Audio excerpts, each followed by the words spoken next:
The Princess and the Demon. One day, the mighty pharaoh Ramesses II decided to leave Egypt and travel into Syria, a region bordering the eastern Mediterranean Sea several hundred miles north of Egypt. There, he collected tribute or payment acknowledging submission in the form of gold and other valuables from the princes of several surrounding lands. Either way, a payment signified that realm acknowledged Ramesses' dominion and authority. One of these princes, the king of faraway Bactan, sent the usual collection of precious metals, rare gems, cartloads of timber, and other valuable commodities. However, he also included a very special gift, namely his lovely eldest daughter. He hoped that if Ramesses was pleased with her, the pharaoh would allow her to join his harem of Egyptian wives.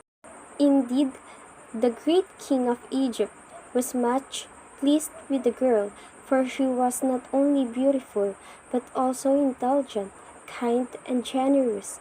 In addition, she possessed many talents captivated with the princess. Ramses gave her an Egyptian name, Ma'at Nefrura, and soon made her his number one wife, so that she bore the title of the Queen of Egypt. About a year later, in the summer, Ramesses and his court were celebrating the joyous beautiful festival of the valley, honoring the sun god Ra. At the height of the festivities, a messenger arrived from Bactan with news that immediately dampened everyone's good spirits. Your sister, Princess Bentresh, is gravely ill with a burning fever, the messenger told to Queen Ma'at Nefrura. Turning to the King Ramesses, who was obviously quite concerned, the messenger bowed low to show his respect and then said, "O great king, all of the doctors in my land have failed in their attempts to help the princess. Egypt is known far and wide for its skilled doctors and healers. My master, the king of Bactan, requests that the great Pharaoh, lord of all the lands that lie under the dome of the sky, send a powerful healer to Bactan to cure his ailing daughter." "Of course," Ramesses declared with hesitation. "I will do everything I can to help my dear wife's sisters. This very day I shall call together all my best physicians and magicians to decide what should be done." True to his words, Ramesses consulted with his medical advisors, and all agreed that the palace chief scribe, Jehuti-Mhab, who was also a skilled healer, should journey to Bactan to diagnose and hopefully to cure Bentresh's illness. Because that land lay so far from Egypt, Jehuti-Mhab realized that there was no time to waste. Riding a camel, he traveled as quickly as was humanly possible, often pushing himself day and night and sleeping only when he could no longer keep his eyes open. Then the scribe hurried to Bentresh's bedside. It was obvious that she was still quite ill, with a raging fever. Her skin was flushed and hot, her breathing heavy and labored, and she did not seem to recognize her own father, nor anyone else who visited her.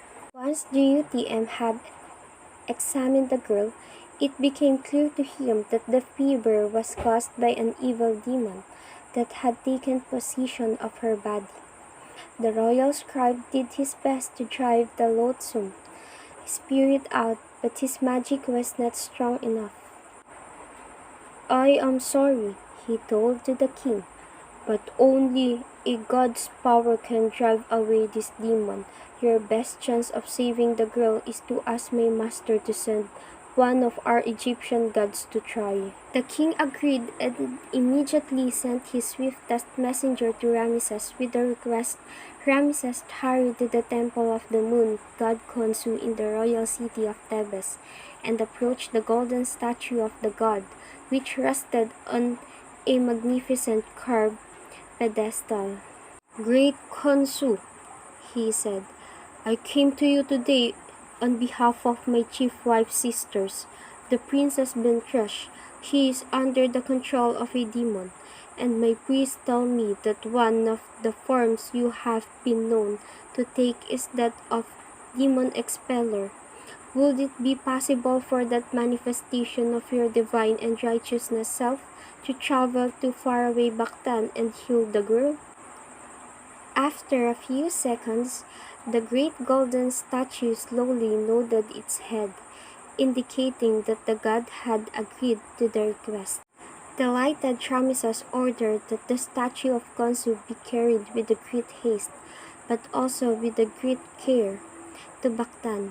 A large escort of soldiers, priests, and attendants went along to ensure that the journey remained smooth and trouble-free, and luckily they encountered no problems. Reaching their destination, the Egyptian priest transported the divine image into the local palace and then guided by the king to Bentresh's bedside. Almost immediately there was a deep rumbling noise, and the sacred statue began to glow. Floating in a brilliantly radiant sphere, the hawk-headed god bent over the feverish girl and placed his hands on her burning forehead. Then both he and the princess began to shake, for Khonsu and the demon were now engaged in a fierce battle. "I admit that I am not much for you, mighty Khonsu," it said. "I pray that you will have mercy and not destroy me completely. So long as you refrain from bothering anyone else in this land, I will spare you," Khonsu replied, for he was indeed a merciful god. "So be it. I shall leave Bactan forever. All I ask is that its king first grant a feast for you and myself." Khonsu and the king agreed to the demon's request. Then the god and the demon banqueted together, and the demon kept its word and departed in a puff of smoke. Princess Bentrash then awakened, and it was plain to see that she was completely healed. Her father was overjoyed, but they worried that the demon might return and decided to keep the statue of Khonsu in Bactan.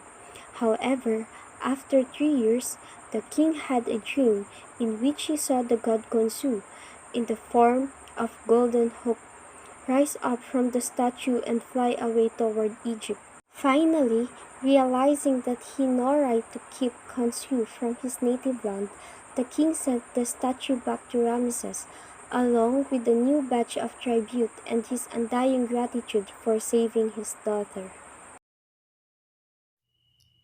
The cleverest Egyptian of them all, the new treasure room. In all of Egypt's history, so it is said, no pharaoh was wealthier than Ramsinitus, who possessed gold, silver, precious gems, and other treasures in incredible abundance. Not surprisingly, he worried that someone might try to steal his treasures, that would make him a poor king. And in Ramsinitus' mind, a poor king was a powerless one who would not be remembered by his people after he had passed on to Osiris's nether realm beneath the horizon. Consequently, Ramsinitus ordered that a special treasure room be built along one side of the palace. There are to be no windows and only a single door. Furthermore, I want you to construct the walls, floor, and ceiling out of huge stones black that a man with a large axe would not be able to chip away, even if he worked at it day and night for 20 years. The architect carried out the king's instruction and built the new, seemingly indestructible and robbery-proof treasure room.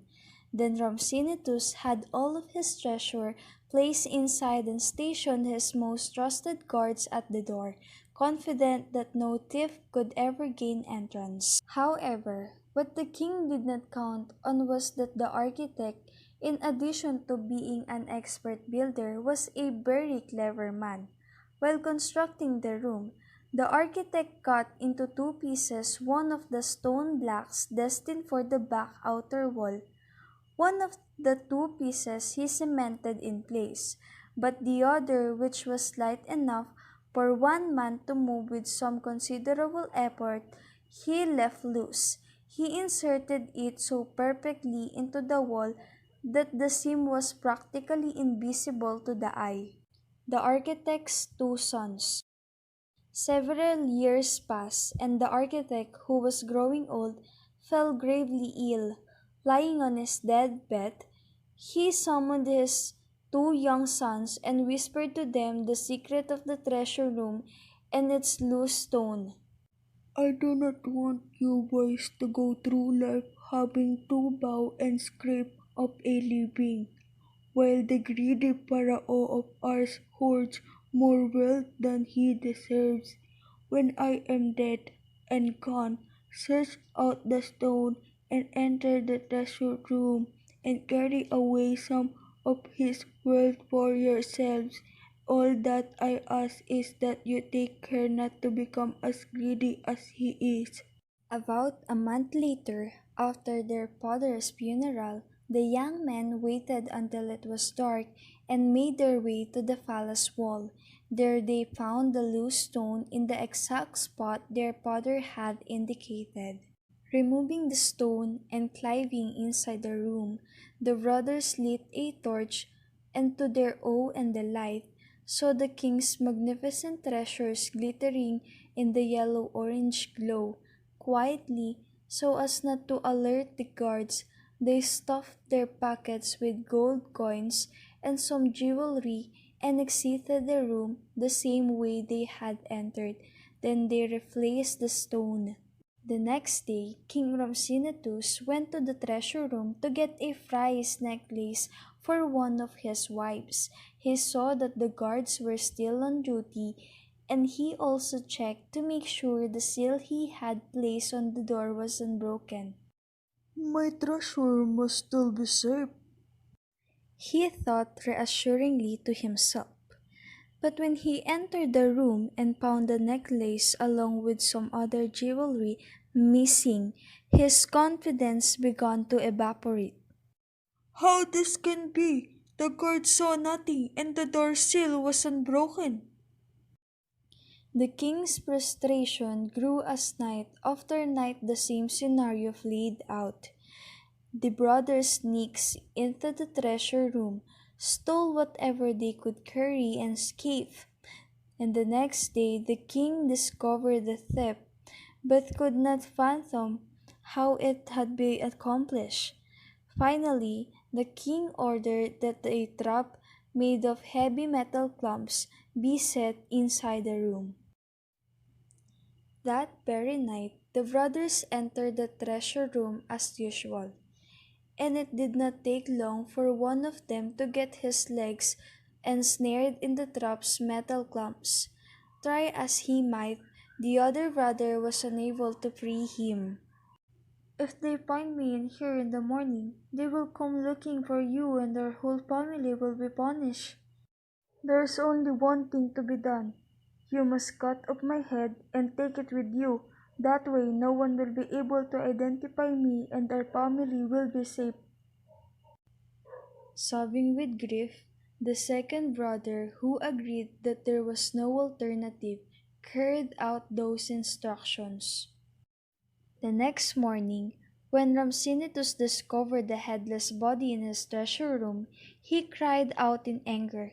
Since someone had to have removed the man's head from the room, the king reasoned, there must still be a second thief at large. In an effort to draw the living thief out, Ramsinitus had the body of the dead one hung from the outside palace wall and placed guards nearby. If anyone attempted to retrieve the body, the guards would arrest him and the thief would be caught at last. At least, this is what the king thought would be happy. Instead, the surviving brother, who was, it turned out, even more clever than his father, devised a brilliant plan. First, he collected several goat skins, filled them with wine, put them on donkeys, and herded the animals past the guards outside the palace wall. Secretly, he cut two of the skins slightly open to allow the wine to begin flowing out. Then he began screaming. My master will beat me for this. Seeing what was happening, some of the guards came over to help the young man save the wine, and before long he had become friendly with them and offered them the wine in the remaining goat skins. Once the drunken guards had fallen asleep and night had fallen, he cut down his brother's head and escaped with it. When the king heard of this trickery, he was more frustrated than ever. Oh, so help me. I will outwit this fellow somehow. This time, Rhampsinitus devised a plan that involved his daughter, the royal princess. I will issue a proclamation saying that anyone in the kingdom can speak to you and that you will grant him whatever favor he desires. But first, he will have to tell you the cleverest thing he has ever done. When our thief reveals himself in this way, he will be my prisoner at last. But once more, the king's plan backfired. Hearing the proclamation and guessing that it was meant to be a trap, the thief went to a cemetery, cut an arm of a corpse, and hid the severed limb under his robe. When it was his turn to meet with the princess, she posed the question about his cleverest deed. Confidently, the thief told her about getting the guards drunk and escaping with his brother's body. When she heard this news, the princess grabbed hold his arm and called out the guards. I have caught the thief! She yelled triumphantly, but then, to her horror, she noticed that the man was gone and she was left holding the severed arm, which the thief had cleverly made to look like his own. Having been outwitted so many times, Rhampsinitus decided that it was useless to waste any more energy trying to catch the thief. Admitting defeat, the king issued another proclamation this time, offering the thief a pardon and a rich reward if he would come forward and reveal his identity. A few days later, the architect's sons arrived at the palace and presented himself to the king in front of the entire royal court. You are indeed a clever man who have been able to outwit me. Indeed, you are the cleverest Egyptian of them all. You will not only become my royal advisor, but also my son-in-law, for I will give you my daughter's hand in marriage.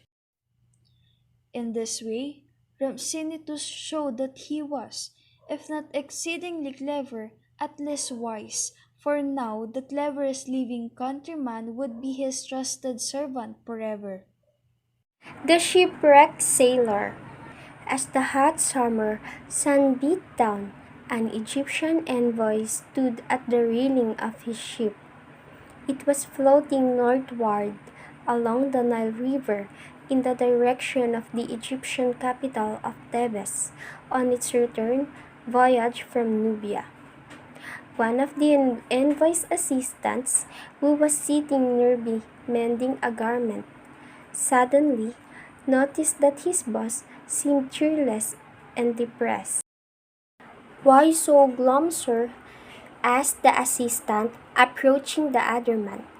"You look as though you have lost all your friends and your money too." "It might just as well be that way," said the envoy. "As you will know, because of my reputation as a successful trader, the pharaoh sent me to Nubia to bring back a load of gold from the rich mines in that land. But the mines were all empty. What I am going to say to him when I reach Thebes with an empty ship? My reputation will be ruined, and he will have me scrubbing the floors in the house of my dead. And he will have me scrubbing the floors in the house of the dead. That dreadful foul," smelling place where they muffy dead bodies. I just know it. Oh, come on now, sir, said the assistant, smiling. Don't despair. Surely the hero will understand that it is not your fault. The mines were exhausted. After all, no mine has an endless supply of gold. He cannot expect you to squeeze blood out of a stone. Now, he can? The envoy shook his head and sighed heavily. I appreciate what you are doing, he said. But it is no use. Trying to cheer me up is like giving water to a goose that you are going to kill and eat an hour later. Ah, but situations that might at first seem hopeless often end up working out much better than you expected, declared the assistant, refusing to give up. Take for instance that very first expedition I ever went on. The assistant proceeded to tell his boss a fascinating story, and as the tale unfolded, the envoy became increasingly engrossed and seemed to forget his own troubles. I was just a simple, inexperienced young sailor in those days, the assistant began. Like this one, the expedition was bound for the Nubian mines. Only our boat was bigger because we took the Red Sea route instead of the river. A beauty she was, more than 180 feet long and at least 100 feet wide. I swear it. And with a crew of 120 sailors, I got to know some of them quite well. And let me tell you, you have never seen a braver, heartier lot than them. As luck would have it though, their lives were cut short. We were halfway down the coast, sailing along as smooth as silk under a totally cloudless sky, when out of nowhere, or so it seemed, a powerful gale blew up. The courageous crew scurried about, trying desperately to keep the ship on course. But the wind was just too strong, and before we knew it, we were out of sight of land. Then a huge wave reared up and smashed into the ship, in a very real sense, killing it. For every single man on board died. Except for me, of course, since I could not be standing here telling you the story if I died too. Now, could I? Luckily, I was able to grab hold of some floating wreckage, and for a whole day and night, I drifted. Finally, I saw an island up ahead, swam for it, and managed to pull myself up onto the beach. I was too exhausted at first to do anything but rest, but by the third day, my empty stomach told me it was time to go looking for food. Well, let me tell you, it did not take long to discover that the place was a veritable paradise, with grapes and figs and fruits of all kinds, along with plenty of wild birds and fish and other tasty treats. I stuffed myself, I must admit. Can you blame me? Then I lit a fire to make a burnt offering to the gods to thank them for my good fortune. As near as I can tell, the assistant continued, the smoke from the fire must have revealed my presence to the island's other resident. Do you mean to say that there was another shipwrecked sailor on the island? Asked the envoy, now fascinated by the assistant's narrative. Not a sailor, I'm afraid. In fact, not even a human being. All of a sudden, a stand of trees shook and parted wide, and through the opening crawled a monstrous snake. It had to be at least 50 feet long and 4 feet thick. I swear it. But it was not just its size that made it an extraordinary serpent. It had golden scales, all along its body, a long beard growing from its chin, and strangest of all, it could talk. "Who are you? And what are you doing on my island?"